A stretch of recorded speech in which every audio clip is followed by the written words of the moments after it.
ও তোমার হুকুম ছাড়া গাছের একটা পাতাও নড়ে না, মেঘের কণা শিশির বাদল কিছুই ঝরে না। জানি না কারি সারাই সওদা করা হইল না এই রং বাজারে, আখের কাস্টমে বাইন্ধ না দয়ালা মারে। জয় গুরু। বন্ধুরা, আজকে ভিডিওর শুরুতেই কেন এইরকম একটি দেহতাত্ত্বিক বা আধ্যাত্মিক গানের কলি দিয়ে শুরু করলাম, এর অবশ্যই তো কারণ আছে। কারণ ছাড়া আমি এমনি কোনো কথা বলি না বা বলার চেষ্টা করি না। আমার প্রত্যেকটা কথার পেছনে কারণ আছে। তোমার হুকুম ছাড়া গাছের একটা পাতাও নড়ে না, মেঘের কণা শিশির বাদল কিছুই ঝরে না। কার হুকুম ছাড়া? ওই যে একজন আছেন, দয়াল মহান স্রষ্টা আল্লাহ, ভগবান, ঈশ্বর, গড, যিনি আছেন, তার হুকুম ছাড়া গাছের একটা পাতা নড়ে না, নড়ার ক্ষমতা নেই। তার হুকুম ছাড়া কোনো কিছুই হয় না। এই বিশ্বাস, এই আস্থা যাদের নেই, তাদের কোনো কিছুই থাকতে পারে না। মহান স্রষ্টার প্রতি, ওই দয়ালের প্রতি যার কোনো বিশ্বাস বা আস্থা থাকে না, সে কোনো মানুষই হতে পারে না। তার মধ্যে কোনো মনুষ্যত্বই থাকতে পারে না। প্রত্যেকটা মানুষের ধর্মের পথে, সঠিক পথে থাকতে হবে। যে যে ধর্মটাই পালন করেন, সেই ধর্মটাকে বিশ্বাস করতে হবে, সেই ধর্মের উপর পূর্ণ আস্থা জ্ঞাপন করতে হবে। তাহলেই শুধু আপনি সঠিক পথ পাবেন, চলার পথ পাবেন। তা না হলে আপনি পাবেন না। আপনি হিংসুক হয়ে যাবেন, আপনি অহংকারী হয়ে যাবেন, আপনি অন্যায় অত্যাচারের সাথে জড়িত হয়ে পড়বেন। যদি আপনি আপনার ধর্মের পথে না থাকেন, যদি আপনি সৃষ্টিকর্তাকে বিশ্বাস না করেন। সৃষ্টিকর্তাকে বিশ্বাস করতে হবে, একজন আছেন, এই বিশ্বাসটা থাকতে হবে। তা না হলেই আপনি শেষ হয়ে যাবেন, আপনার জীবন শেষ হয়ে যাবে, জীবন তছনছ হয়ে যাবে, আপনি অন্ধকারে ডুবে মরবেন, আপনি আলোর পথের দেখা কোনো দিন পাবেন না। কেন আজকে এইরকম কথাগুলো বলতেছি? আমি একজন রোগীর কাউন্সেলিং শেষ করলাম গতকালকে। এমন একজন রোগী, এমন এক রোগে ভুগতেছিল যা শুনলে আপনারা অবাক হয়ে যাবেন, আশ্চর্য হয়ে যাবেন। কেমন রোগ এটাকে বলা হয়? রাজশাহীর এক ভদ্রলোক বলতেছি এই জন্য, কারণ তিনি বছর খানেক আগেও যথেষ্ট ভদ্র মার্জিত ছিলেন। সেই ভদ্রলোকের হঠাৎ করে কি যেন হয়ে গেল। সে একটা শিক্ষা প্রতিষ্ঠানে জব করতেন, যে কোনো কারণবশত ইতিমধ্যেই চাকরিটা চলে গেছে। এই চাকরিটা চলে যাওয়ার পরেই তার মধ্যে এক ধরনের সন্দেহ শুরু হয়ে গেল। অযথাই সন্দেহ, সৃষ্টিকর্তাকে নিয়ে সন্দেহ। কেমন কথা আপনারা চিন্তা করেন? সৃষ্টিকর্তাকে নিয়ে সন্দেহ, অর্থাৎ সৃষ্টিকর্তার প্রত্যেকটা জিনিস নিয়ে তার মধ্যে সন্দেহ তৈরি হয়ে গেল। সে এখন কোনো কিছুকে বিশ্বাস করে না বা বিশ্বাস করতে পারে না। এক অসহ্য যন্ত্রণায় সে ছটফট করতেছিল। কাজ টাজ করে না, এডুকেটেড পারসন, বাড়িতেই বসে থাকে, বাইরে যায় না, কারো সাথে মিশে না। আর ওই যে বসে বসে সারাদিন শুধু ওই রকম চিন্তা করে। শুধু কি ওই চিন্তা করে, হঠাৎ করে ভদ্রলোক লক্ষ্য করলো তার কামুক চাহিদা ব্যতিক্রমী হয়ে গেছে। অর্থাৎ তার নিজের যে ফ্যামিলির লোকজন আছে, তাদের প্রতি তার খারাপ নজর চলে যাচ্ছে। সে বুঝতেই পারতেছে না, নিজের অজান্তে খারাপ নজর চলে যাচ্ছে। তার মাথায় এরকম সারাক্ষণ খারাপ চিন্তা আসতো, সারাক্ষণ।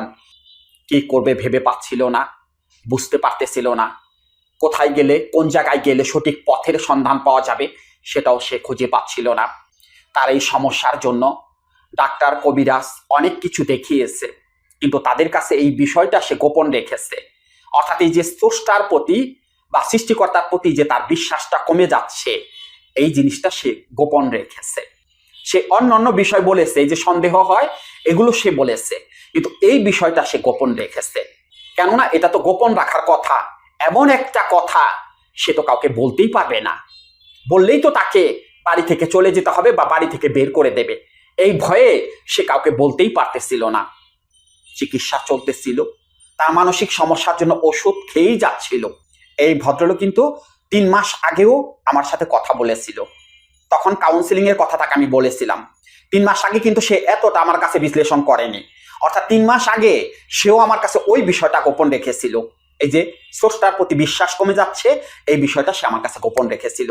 এই যে লাস্টে যখন কাউন্সেলিং করার জন্য কল করলো, তখন সে আমাকে বলতেছিল যে স্যার, আমার এইরকম একটা সমস্যা কিন্তু আসছে।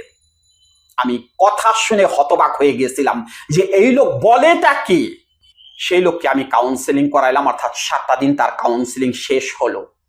প্রথম দিনই তাকে এমন কিছু কথা আমি বলেছিলাম, এমন কিছু অ্যাটাক তাকে আমি করেছিলাম, দ্বিতীয় দিন সে নামাজ পড়তে বাধ্য হয়েছে। অর্থাৎ তার প্রথম শর্তটাই ছিল নামাজ কিন্তু আবার শুরু করতে হবে, নামাজ কিন্তু পড়তে হবে, 5 ওয়াক্ত নামাজ পড়তে হবে। আমি তাকে শর্ত দিয়ে দিয়েছিলাম, প্রথম দিন কাউন্সেলিং এ আমি তাকে শর্ত দিয়ে দিয়েছিলাম, আপনি টাকা দিয়ে ফেলেছেন, আমার কথা আপনাকে শুনতে হবে, আমি যেটা বলবো সেটা আপনাকে শুনতে হবে। তখন সে আমাকে বলতেছিল, জি স্যার, আমি আপনার প্রত্যেকটা কথা শুনবো, প্রত্যেকটা কথা। আর দ্বিতীয় দিনই তাকে একটা কাজে বাধ্য করেছে আমি, অর্থাৎ একটা কাজ করতে বাধ্য করেছি। কি কাজ? সে তো কোনো চাকরি বাকরি পাচ্ছিল না, এডুকেটেড পারসন, চাকরি পাচ্ছিল না। তখন সে আমাকে বললো যে স্যার আমি কি কাজ করব। আমি বললাম আপনি অল্প পুঁজিতে যে কোনো একটা কিছু শুরু করেন এবং কালকে থেকে শুরু করেন। আমি তাকে জিজ্ঞেস যে আপনার ওখানে কোন জিনিসটা সবচেয়ে বেশি ভালো চলে। সে আমাকে সবজির কথাটা বললো, সবজি। আমি বললাম সবজি কালকে থেকে আপনি বিক্রি করবেন। সে আমাকে বারবারই বলতেছিল স্যার আমি শিক্ষিত মানুষ, আমি কি এটা করতে পারবো? আমি বললাম আপনাকে করতে হবে এবং আপনি এটা করবেন। খুব বেশি টাকা পয়সা লাগে না, 2-4 হাজার টাকা হলে পরে সবজির ব্যবসা করা যায়। আপনি সবজির ব্যবসাটাই করবেন, করবেন, কালকে থেকে করবেন। তখন সে আমাকে বলতেছে ঠিক আছে স্যার আমি করব। সেই ভদ্রলোক কিন্তু সত্যি সত্যি সবজির ব্যবসা শুরু করে দিয়েছে। আর ওই যে নামাজের কথাটা তাকে আমি বলেছিলাম, আমি তৃতীয় দিন তাকে জিজ্ঞেস করতাম কি আপনি নামাজ পড়তেছেন?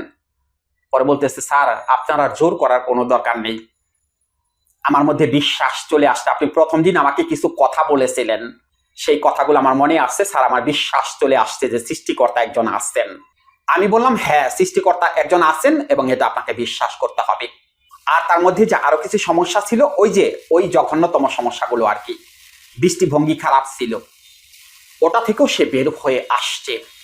এখন কথা হলো সে কেন এই সমস্যায় পড়েছিল, মানে এই যে সন্দেহ, এই যে সন্দেহবাতিক, এটা কেন তার মধ্যে চলে আসছিল, কারণটা কি? আমি আপনাদের কারণটা ক্লিয়ার করে দিচ্ছি। ওই যে ভদ্রলোকের চাকরিটা চলে গিয়েছিল, ওটার পেছনেও বেশ কিছু কারণ ছিল। সে ওরকম ভাবে নিজেকে প্রেজেন্ট করতে পারতেছিল না, অর্থাৎ ওই লোকটা ছিল আগে থেকে একটু অলস টাইপের, মানে কাজকর্ম খুব একটা করতে চাইতো না, একটু অলস প্রকৃতির ছিল আর কি। যাক ওই চাকরিটা সে পেয়েছে, কিন্তু চাকরির প্রতি তার কোনো মনোযোগ ছিল না। হয়তো আরো বেশ কিছু কারণ আছে যার কারণে ওনার চাকরিটা চলে গেছে। সেই চাকরিটা চলে যাওয়ার পরে ওনার মধ্যে এক ধরনের হতাশা চলে আসছে, আর সেই হতাশা থেকেই নেতিবাচক চিন্তা চলে আসছে, আর সেই নেতিবাচক চিন্তা থেকেই বিভিন্ন রকমের সন্দেহ তার মনের মধ্যে সৃষ্টি হইতেছে।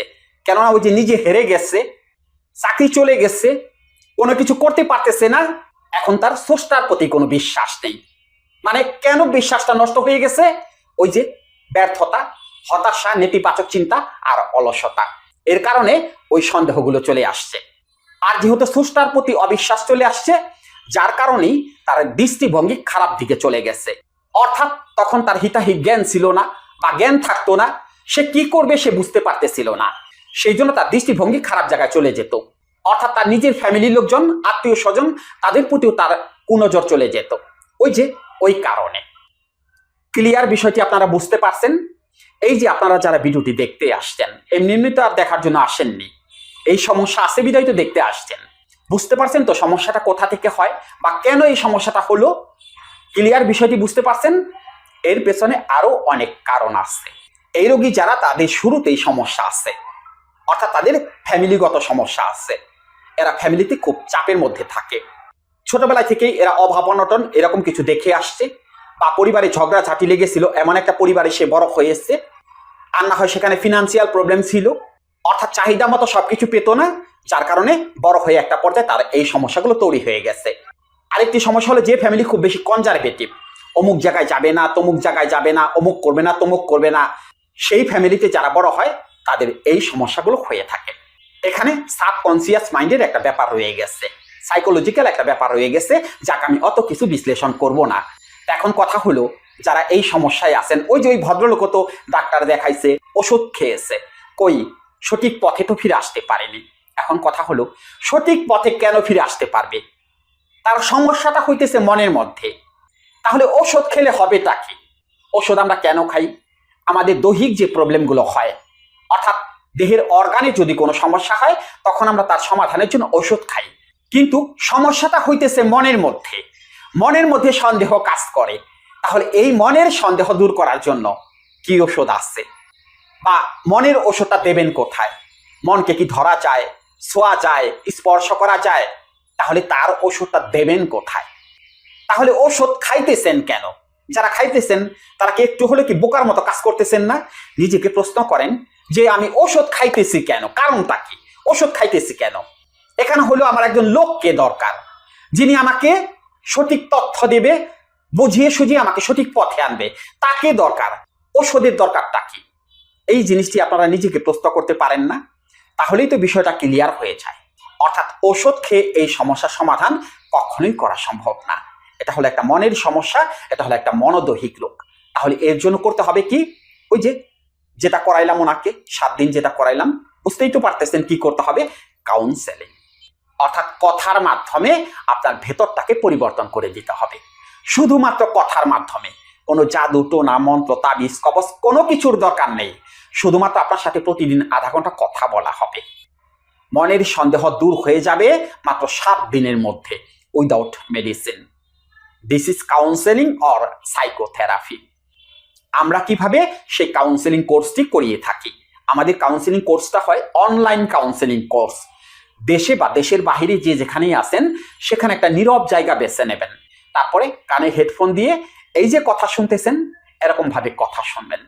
কি কথা বলা হবে যখন কাউন্সেলিং করবেন তখন বুঝতে পারবেন।